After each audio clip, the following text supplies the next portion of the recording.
que le Cameroun a besoin d'une refondation. Le Cameroun doit être reconstruit à partir d'un nouveau contrat social. Nous leur disons que le Cameroun, depuis des lustres, a été fait sans les Camerounais, sans les désidératés des Camerounais, sans les aspirations des Camerounais. Souvenons-nous que le nom que nous portons aujourd'hui, le nom Cameroun, nous a été donné sans notre avis par les Portugais qui nous traitent, qui continuent à nous traiter à travers ce nom comme étant des crevettes.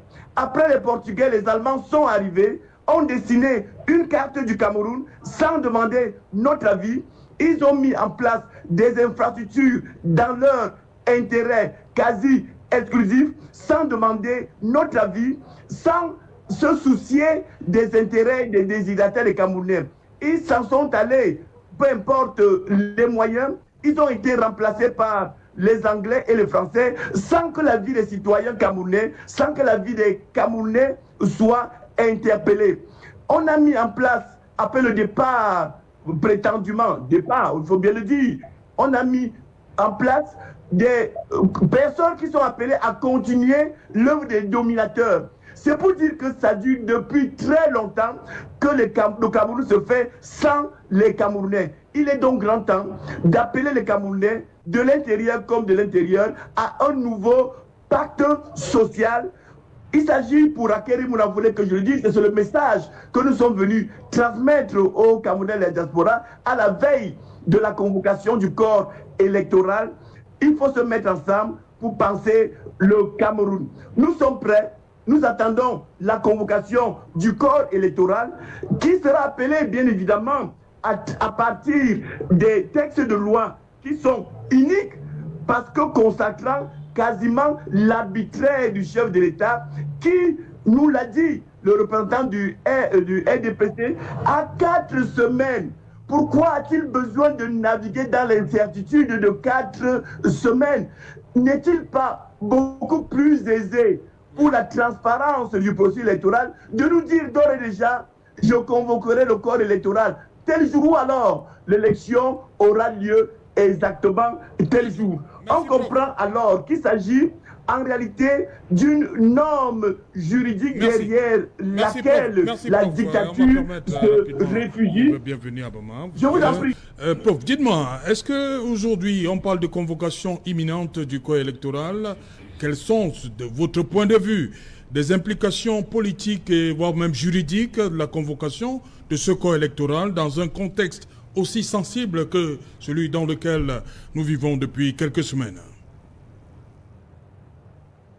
Oui, écoutez, la conjoncture, quelle que soit la situation, il n'y a que dans une démocratie telle que se veut le Cameroun aujourd'hui, il faut absolument passer par des élections lorsque le mandat de celui qui a été précédemment élu tire déjà à sa fin. Lorsqu'on est un parti politique comme le parti Univers, on a pour seule mission la conquête du pouvoir. Cette conquête du pouvoir au niveau local et bien évidemment au niveau suprême. Et c'est la conquête du pouvoir au niveau suprême qui se présente à nous désormais comme premier challenge. Nous attendons la et je le disais tantôt qu'il est regrettable que la date des élections et donc la date de convocation du corps électoral soit encore un secret partant de cette législation unique qui est la nôtre. De toute façon, si je à Paris, en Europe, c'est bien pour affûter les armes en nous disant que dans tous les cas, le corps électoral peut d'ores et déjà être convoqué. Et je peux vous le dire que si ce soir le corps électoral est convoqué, ce que je n'espère pas, mais si cela arrive, eh bien déposer le dossier de mon candidat, Maître Akere Mouna. Vous voyez un peu dans quel embarras on nous met. Parce que lorsque nous menons des activités politiques, on vit avec cette incertitude. On vit avec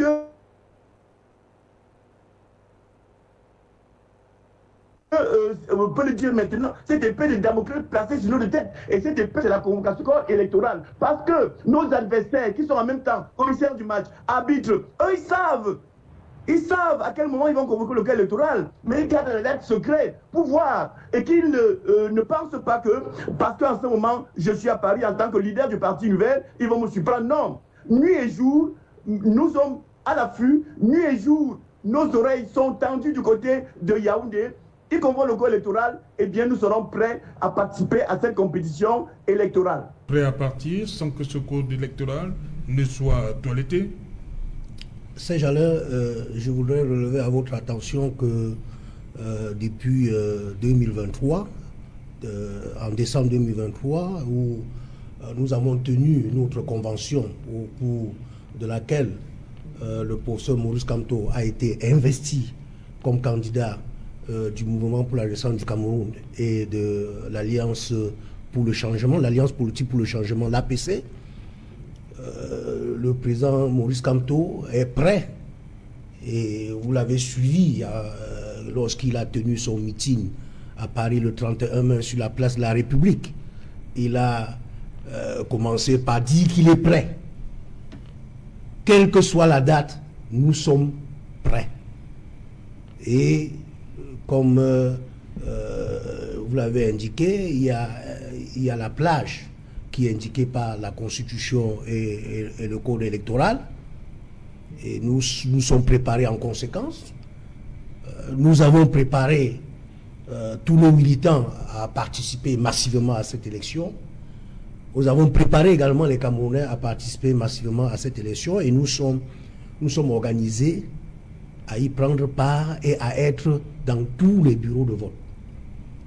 Depuis 2024, nous recrutons nos représentants dans les bureaux de vote. Et ce n'est pas la date de l'élection qui nous préoccupe.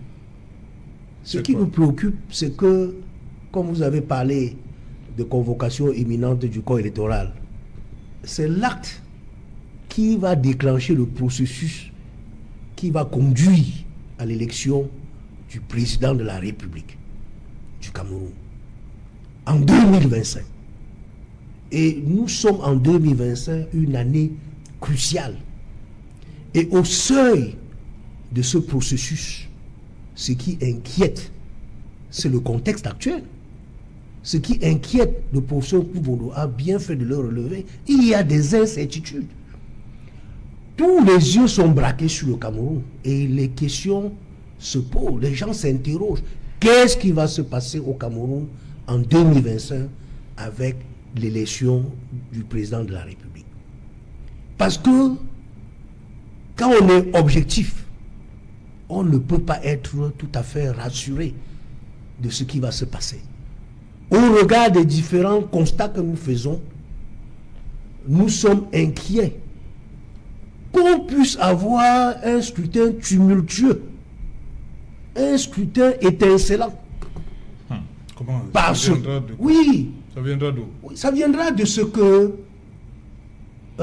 vous avez observé que depuis 1982, ça fait 43 ans, ceux qui sont au pouvoir, le parti État RDPC, a travaillé à construire une seule figure dans ce pays. Et qu'à côté de lui, à côté de cette figure, à côté du président Paul Biya, il ne doit avoir aucune autre figure. Mais en quoi ça intéresse les partis de l'opposition? Non, ça intéresse... C'est un problème interne au RDPC. Non, ça intéresse le Cameroun. Est-ce que vous voulez choisir le candidat dans le camp du RDPC? Pas du tout. Voilà. Ça Ils intéresse... sont libres d'avoir le candidat. Oui, ça intéresse le Cameroun parce que même au sein du RDPC, on n'a pas permis qu'il y ait l'émergence d'autres figures. Ça bouge. Et même en dehors du RDPC, et c'est là où ça dérange, en dehors du RDPC, le régime a travaillé pour que d'autres figures n'émergent pas. Et en se fondant sur les manipulations et des mensonges éhontés. Hier, c'était Foundi qu'on a taxé de petit libraire.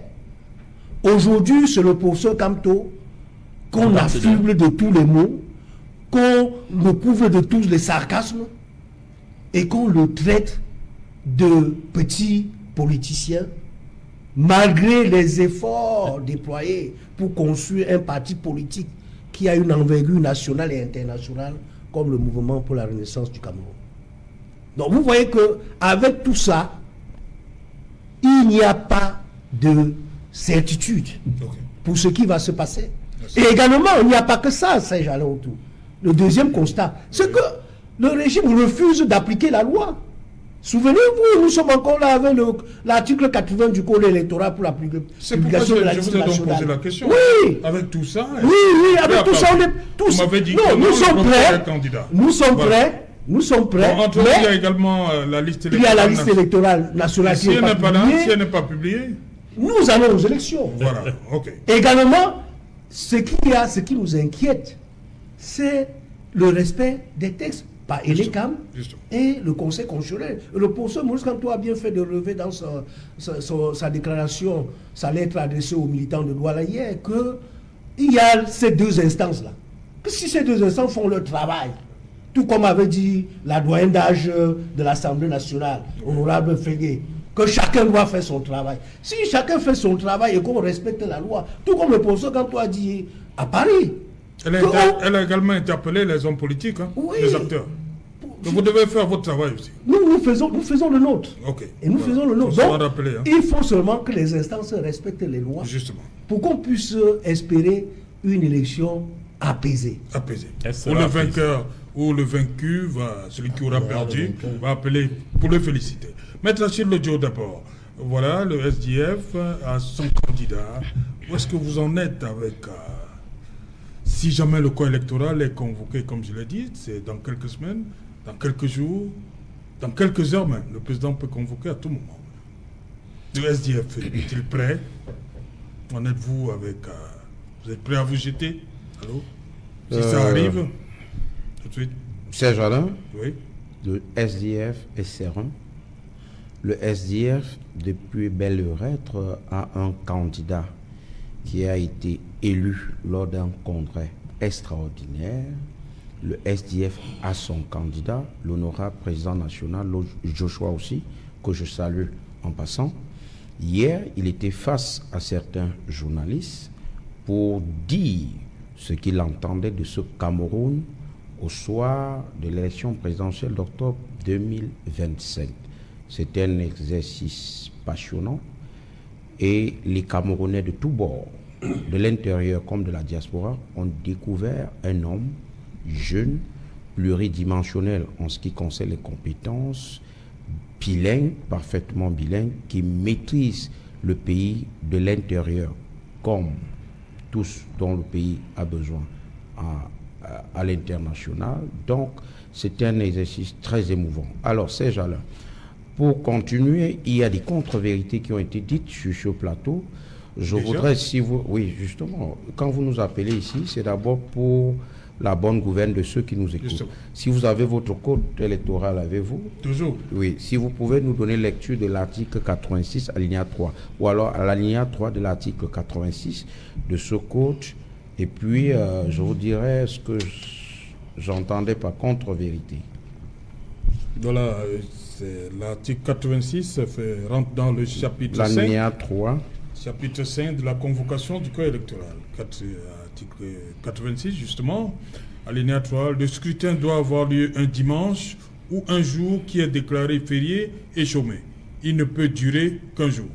Alors, tout à l'heure, mon cher Yves Abama a dit que les élections ont toujours lieu un dimanche. S'il est de coutume que le président de la République a toujours convoqué un dimanche, ça ne veut pas dire que c'est absolument le dimanche. Il peut convoquer n'importe quel jour de la semaine à la condition qu'il déclare que ce soit férié. Ou un jour qui est déclaré férié. Férié et chômé. Alors, maintenant, Serge Alain, je voudrais appuyer mon estimé confrère du MRC qui essayait de vous démontrer qu'en réalité, rien n'est prévisible en matière électorale au Cameroun. Bref, le système est conçu sur les bases du jacobinisme. C'est une hyper-centralisation. L'arsenal juridique au Cameroun, quel que soit le domaine, fait de ce régime non pas une démocratie, mais une autocratie. Tout est centralisé entre les mains d'un seul individu qui gère le pays depuis des décennies. Alors, le président de la République, il nomme aux emplois civils et militaires. Le président de la République, il nomme les membres du Conseil constitutionnel. Le président de la République, il nomme les membres de l'ECAM. Le même président de la République convoque le corps électoral quand il veut. Écoutez bien, quand il veut. Rien sur le plan légal ne lui dit convoqué pour tel jour.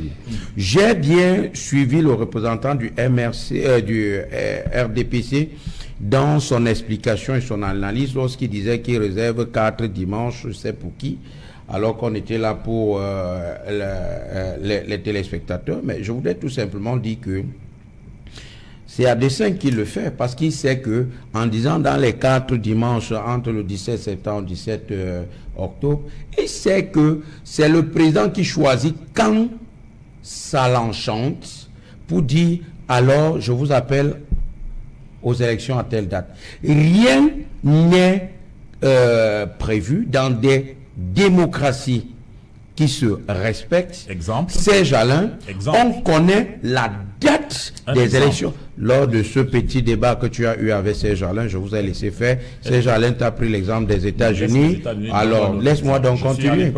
Laisse-moi continuer, tout simplement. S'il y en a qui connaissent, il y en a qui fonctionnent comme nous. Tu ignores que quand tu prends la parole, on souffre d'écouter. Fais de même. Alors, non, j'ai pas besoin, moi-même, je pourrais le faire. Et tu ignores que la France, c'est également... Permettez, il vous a écouté... Yves, tout le monde vous a écouté quand vous avez la parole. Sauf qu'il revient sur mes propos. Oui, souffrez. Je ne peux pas répondre tout comme... Non, ne lui répondez pas. Vous pouvez prendre des notes et après, quand votre tour... Je ne pourrais même pas réagir. Serge Alain, quand je parle du jacobinisme, c'est justement parce que la France en est un. L'autocratie qui est là-bas, l'hypercentralisation qui est là-bas, c'est une copie pâle que le Cameroun l'applique. Donc vous ne pouvez pas décrire quelque chose au Cameroun en termes de centralisation du pouvoir et croire qu'en France vous aurez ce qui est différent. Alors Serge Alain, il n'y a que le président de la République du Cameroun qui détient ce qu'on appelle la météo politique. C'est lui qui sait quand il convoque le corps électoral. Et pour l'élection présidentielle et pour l'élection législative, municipale et je sais pas, je vais dire régionale. Le président de la République vient de projeter 2 fois le mandat des conseillers municipaux. Il fait comme bon le semble. Il s'en fiche de ce que nous, les opposants, pouvons ressentir. Vous pouvez, pour ce qui est d'une élection municipale, je vais fermer la parenthèse que j'ouvre rapidement, vous pouvez préparer votre état-major, sachant qu'on a eu les élections en 2020 et qu'en 2025, oui, 2025, vous devez aller. Alors, vous préparez votre état-major, vous faites des achats, des gadgets un peu de partout pour préparer la campagne que le président vient vous dire j'ai prorogé. Qu'est-ce que vous faites de tout ce que vous avez acheté et qui sont stockés? Alors, pour l'élection présidentielle, c'est vrai, la loi dit et le mandat commence dès qu'il a prêté serment. Ok. Dès qu'il a prêté serment, il en a pour 7 ans renouvelable. Sauf que l'élection, la nouvelle élection aura lieu 20 jours au moins, 40 jours plus. Lui seul connaît quand est-ce, dans cette fourchette, c'est la seule contrainte légale qui, pour ma part, s'impose au président de la République, à savoir que le corps électoral doit être convoqué dans cette fourchette. En dehors de ça, lui seul maintient et connaît ce qu'il faut faire quand bon lui semble.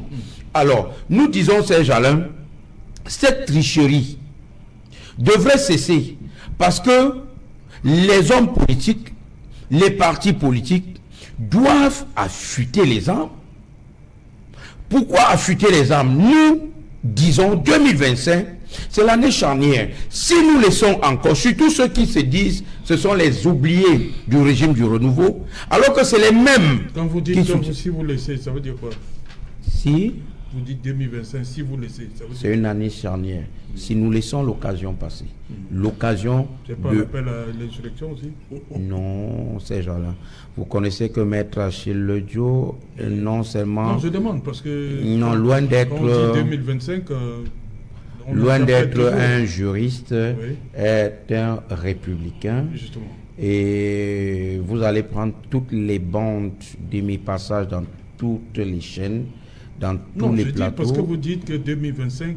C'est l'année charnière. Voilà. C'est un tournant décisif pour l'histoire du Cameroun. Justement.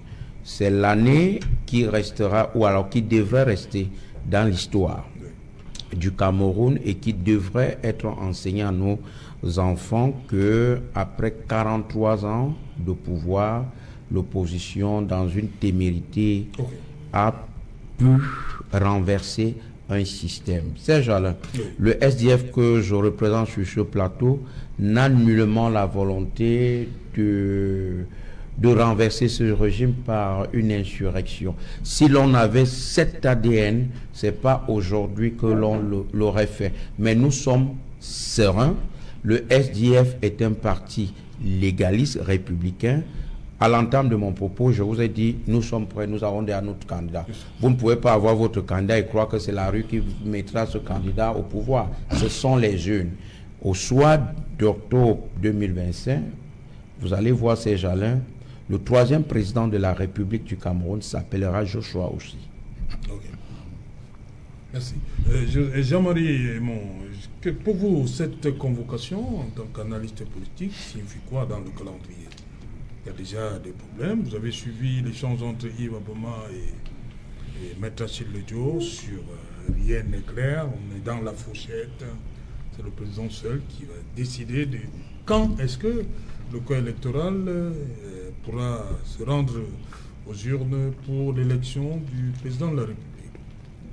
Non, ce qu'il faut dire, Jolin, c'est que le corps électoral est un décret signé du président de la République et à l'intérieur de ce décret, il y a deux principaux articles.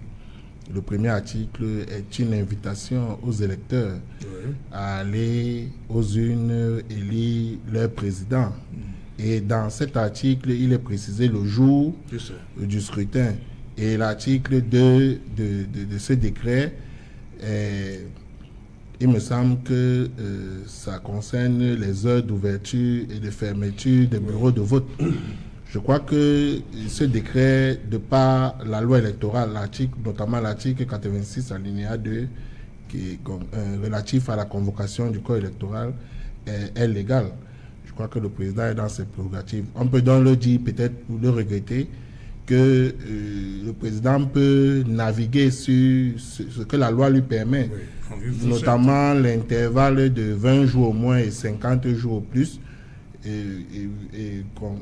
relatif à l'échéance de son mandat pour pouvoir convoquer le corps électoral.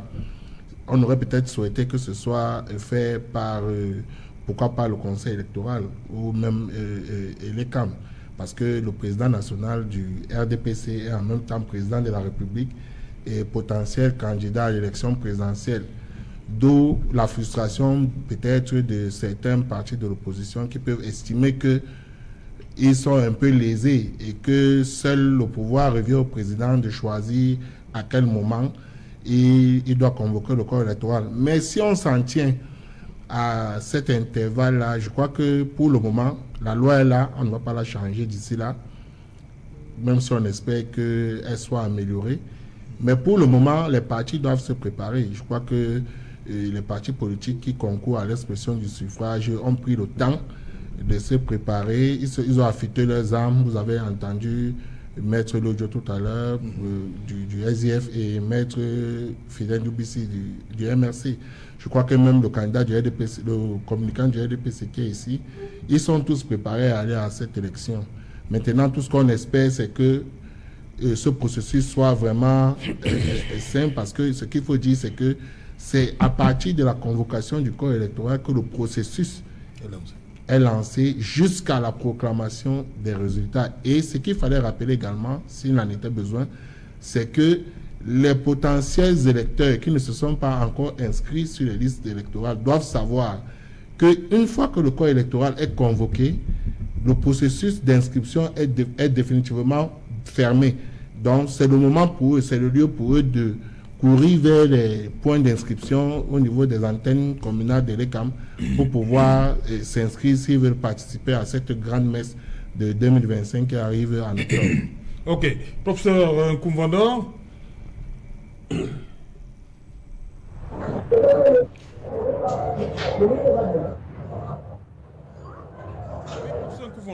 Hier, justement, à l'ouverture de la session de juin à l'Assemblée nationale, l'honorable Cavaillé Yégué Djibril a demandé aux Camerounais d'aller s'inscrire massivement. Pour une fois, il a demandé aux Camerounais de s'inscrire. Il a ajouté en disant avant qu'il ne soit trop tard. Ça veut dire quoi, selon vous? Que c'est imminent, comme indique notre thématique? La question m'est adressée, j'étais coupé un tout petit peu de vous là. Professeur, on ne vous a pas bien suivi. Oui, la question m'est adressée, j'ai été un peu coupé de vous là. Alors, je comprends que la question m'est adressée. Oui, prof, j'ai dit que hier, à l'ouverture de la session de juin à l'Assemblée nationale, l'honorable Cavaillé Yégué Djibril a demandé aux Camerounais d'aller s'inscrire massivement sur les listes électorales avant qu'il ne soit trop tard. Pour vous, ça veut dire que la convocation est imminente au corps électoral? Mais cela ne veut absolument rien dire. Les Camerounais sont invités à s'inscrire sur les listes électorales. Mais avant ces invitations, un bon citoyen est conscient de ce qu'il doit s'inscrire sur les listes électorales dès lors qu'il a atteint cette majorité électorale nécessaire pour procéder à son inscription.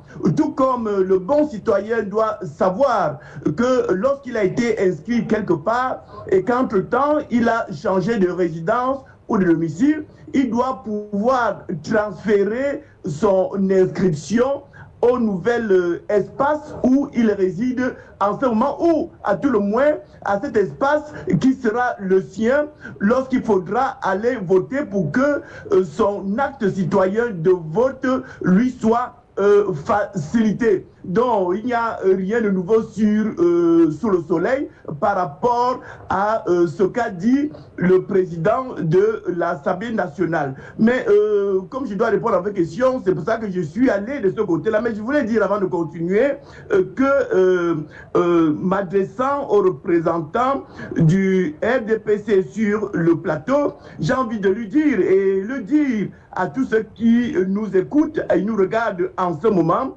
que le parti Univers et son candidat maître Aguerre Mouna n'ont pas de leçon à recevoir du RDPC quant à leur préparation, leur façon de préparer les élections. Nous sommes en ce moment en tournée à travers le monde et en ce moment, vous le savez, je suis à Paris. Il s'agit pour nous de venir parler aux Camerounais de la diaspora. Ils sont parmi les électeurs pour les élections de 2025. Si eux, au niveau de leur parti au pouvoir, ils semblent négliger, ils semblent repousser les Camerounais de la diaspora, mais nous faisons le voyage partant du Cameroun pour venir parler à cette diaspora, pour leur faire comprendre que s'ils sont négligés, abandonnés, repoussés par les gouvernants actuels, il existe des Camerounais au Cameroun qui savent que quelque part dans le monde, un peu partout dans le monde, se trouvent des Camerounais, même s'il faut bien le dire, certains ont acquis d'autres nationalités, nous sommes conscients que dans leur cœur, ils restent Camerounais. Et ils ont leur partition à jouer dans le développement du Cameroun, dans le bien-être des Camerounais qui sont au Cameroun et qui sont aussi à l'étranger. Il faut noter que, aussi bien dans l'histoire de l'humanité, les citoyens sont toujours partis de leur terroir pour aller à la conquête du monde. Il est donc bon que le Cameroun sache que ses enfants sont éparpillés à travers le monde, sont allés chercher fortune, et cette fortune-là, il faut la ramener au Cameroun. Nous sommes donc venus ici, dans la diaspora, faire comprendre aux citoyens de ce côté, aux citoyens camerounais, que leur mère patrie est là. qui doivent recevoir l'appel, et c'est ce que nous faisons, nous leur adressons cet appel de la mère patrie en leur disant 2025, ce sera sûrement la fin d'un régime qui nous opprime depuis plus de 60 ans et qu'il est grand temps que la page soit tournée. Mais attention, il ne suffit pas seulement que la page soit tournée pour qu'une autre page avec le même système soit continuée. Non, il s'agit d'appeler les Camerounais du Cameroun et de la diaspora en leur faisant comprendre, et ce, à travers le candidat, que le Cameroun a besoin d'une refondation. Le Cameroun doit être reconstruit à partir d'un nouveau contrat social. Nous leur disons que le Cameroun, depuis des lustres, a été fait sans les Camerounais, sans les désidératés des Camerounais, sans les aspirations des Camerounais. Souvenons-nous que le nom que nous portons aujourd'hui, le nom Cameroun, nous a été donné sans notre avis par les Portugais qui nous traitent, qui continuent à nous traiter à travers ce nom comme étant des crevettes. Après les Portugais, les Allemands sont arrivés, ont dessiné une carte du Cameroun sans demander notre avis. Ils ont mis en place des infrastructures dans leur intérêt quasi exclusif, sans demander notre avis, sans se soucier des intérêts des désidateurs des Camerounais. Ils s'en sont allés, peu importe les moyens, ils ont été remplacés par les Anglais et les Français, sans que la vie des citoyens camerounais, sans que la vie des Camerounais soit interpellée. On a mis en place, après le départ, prétendument, départ, il faut bien le dire, on a mis en place des personnes qui sont appelées à continuer l'œuvre des dominateurs. C'est pour dire que ça dure depuis très longtemps que le Cameroun se fait sans les Camerounais. Il est donc grand temps d'appeler les Camerounais de l'intérieur comme de l'intérieur à un nouveau pacte social. Il s'agit pour acquérir, vous voulez que je le dise, c'est le message que nous sommes venus transmettre aux Camerounais et à la diaspora à la veille de la convocation du corps électoral. Il faut se mettre ensemble pour penser le Cameroun. Nous sommes prêts. Nous attendons la convocation du corps électoral qui sera appelé bien évidemment à partir des textes de loi qui sont uniques parce que consacrant quasiment l'arbitraire du chef de l'État qui nous l'a dit, le représentant du RDPC, à 4 semaines. Pourquoi a-t-il besoin de naviguer dans l'incertitude de 4 semaines? N'est-il pas beaucoup plus aisé pour la transparence du processus électoral de nous dire d'ores et déjà, je convoquerai le corps électoral tel jour, ou alors l'élection aura lieu exactement tel jour. On comprend alors qu'il s'agit en réalité d'une norme juridique derrière laquelle la dictature se réfugie.